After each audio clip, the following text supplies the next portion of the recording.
തിരുസഭ 65. All glory be to the Father, and to the Son, and to the Holy Spirit, as it was in the beginning, is now, and ever shall be, world without end. Amen. സ്നേഹമുള്ള സഹോദരീ സഹോദരന്മാരെ, ഇന്ന് നിങ്ങൾ ഓരോരുത്തരുമായി പങ്കുവയ്ക്കാൻ ആഗ്രഹിക്കുന്ന കർത്താവിൻ്റെ വചനം Daniel പ്രവാചകൻ്റെ പുസ്തകത്തിൻ്റെ 2-ാമത്തെ അധ്യായത്തിൻ്റെ 37-ാമത്തെ തിരുലിഖിതമാണ്. രാജാവേ, രാജാതിരാജനായ നിനക്ക് സ്വർഗസ്ഥനായ ദൈവം അധികാരവും ശക്തിയും മഹത്വവും നൽകി.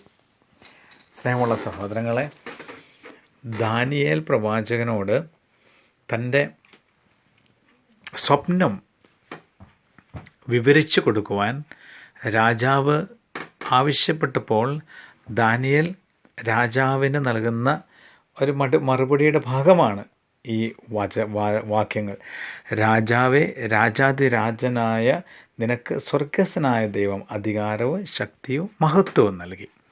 പ്രിയമുള്ള സഹോദരങ്ങളെ, രാജാതിരാജനായ രാജാവിന് പോലും അധികാരവും ശക്തിയും മഹത്വവും നൽകി അനുഗ്രഹിച്ചിരിക്കുന്നത് ദൈവമാണെന്നും തൻ്റെ കഴിവ് കൊണ്ടോ ഇല്ലെങ്കിൽ പാരമ്പര്യമായി ലഭിച്ചതോ അല്ല ഈ മഹിമയും മഹത്വമെന്നുമുള്ള വലിയൊരു ജ്ഞാനം കൊച്ചു പയ്യനായ ദാനിയേലിലൂടെ രാജാവിന് ലഭിക്കുകയാണ്.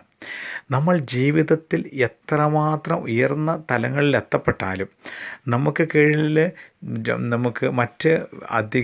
നമുക്ക് അധികാരം നൽകപ്പെട്ടിരിക്കുന്ന വ്യക്തികൾ നമ്മുടെ കീഴിലുണ്ടെങ്കിലും നമ്മളൊക്കെ ഉയർന്ന ഉത്തരവാദിത്വങ്ങളിൽ ഇരിക്കുന്നവരാണെങ്കിലും ദൈവമാണ് ആ അവസ്ഥയിൽ നമ്മൾ എത്തിച്ചിരിക്കുന്നതെന്നും ദൈവമാണ് ഉത്തരവാദിത്വം നമ്മുടെ കൈകരങ്ങളിൽ ഏൽപ്പിച്ചിരിക്കുന്നതെന്നും ദൈവമാണ് ആ തലത്തിലേക്ക് നമ്മൾ ഉയർത്തിയിരിക്കുന്നതും എന്നുമുള്ള വലിയ ഒരു സത്യമാണ് പയ്യനായ ദാനിയേലിലൂടെ ഇന്ന് ദൈവത്തിൻ്റെ പരിശുദ്ധാത്മാവ് നമുക്കും നൽകുന്നത്. അതുകൊണ്ട് സഹോദരങ്ങളെ, നമ്മുടെയൊക്കെ ജീവിതത്തിൽ പലപ്പോഴും സംഭവിക്കുന്നത് ഇപ്രകാരമാണ്.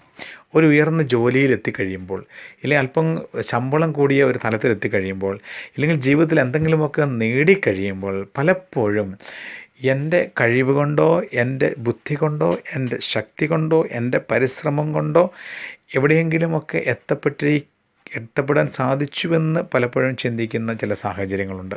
സഹോദരങ്ങളെ, ദൈവത്തിൻ്റെ പരിശുദ്ധാത്മാവ് നമ്മളോട് പറയുന്ന ഇപ്രകാരമാണ്: നമ്മൾ ആരാണോ എന്താണോ എന്തൊക്കെയുണ്ടോ അതെല്ലാം ദൈവം നൽകിയിരിക്കുന്നതാണെന്നും ദൈവത്തിൻ്റെ അനന്തമായ കരുണയാൽ നമുക്ക് ലഭിച്ചിരിക്കുന്നതാണെന്നും ഉള്ള ആ ഒരു വലിയ സത്യമാണ് ഇന്ന് ഈ വചനങ്ങൾ നമ്മെ പഠിപ്പിക്കുക. അതുകൊണ്ട് എപ്പോഴും ദൈവസന്നിധിയിൽ വിധേയപ്പെട്ട് എളിമപ്പെട്ട് ദൈവത്തോട് കൃതജ്ഞത അർപ്പിച്ചുകൊണ്ട് ജീവിതത്തിൽ മുന്നോട്ട് പോകാനുള്ള ഒരു വിളിയാണ് ദാനിയേൽ പ്രവാചകൻ ഇന്ന് നമുക്ക് നൽകുക. സഹോദരങ്ങളെ, ഇന്ന് ഈ കൃപയ്ക്ക് വേണ്ടി നമുക്ക് പ്രാർത്ഥിക്കാം. അധികാരവും ദൈവത്തിൻ്റെ കരങ്ങളിൽ നിന്ന് ലഭിക്കുന്നതാണ്, ശക്തി ദൈവകരങ്ങളിൽ നിന്ന് ലഭിക്കുന്നതാണെന്നും മഹത്വം ദൈവകരങ്ങളിൽ നിന്ന് ലഭിക്കുന്നതാണെന്നുമുള്ള ആ ഒരു തിരിച്ചറിവ് എല്ലാ ദിവസവും നമുക്ക് ഉണ്ടാകുന്നതിന് വേണ്ടി, അതുകൊണ്ട് ഏതെങ്കിലുമൊക്കെ ഉയർന്ന തലങ്ങൾ ഉന്നതമായ തലങ്ങളിൽ എത്തപ്പെടുമ്പോൾ ഒരിക്കലും അഹങ്കരിക്കാതെ എളിമയിൽ ദൈവത്തിൻ്റെ ശക്തമായ കരത്തിന് കീഴെ താഴ്മയോടെ നിന്നുകൊണ്ട് മുന്നോട്ട് പോകാനുള്ള കൃപയ്ക്ക് വേണ്ടി നമുക്ക് ഓരോരുത്തർക്കും പ്രാർത്ഥിക്കുകയും പരിശ്രമിക്കുകയും ചെയ്യാം. സർവശക്തനായ ദൈവം നിങ്ങൾ ഓരോരുത്തരെയും സമൃദ്ധമായി അനുഗ്രഹിക്കട്ടെ. സൊല്യൂഷൻസ് ഡോൺ ബോസ്കോ സഭയിലെ ഫാദർ സിറിൽ ഇടമൻ.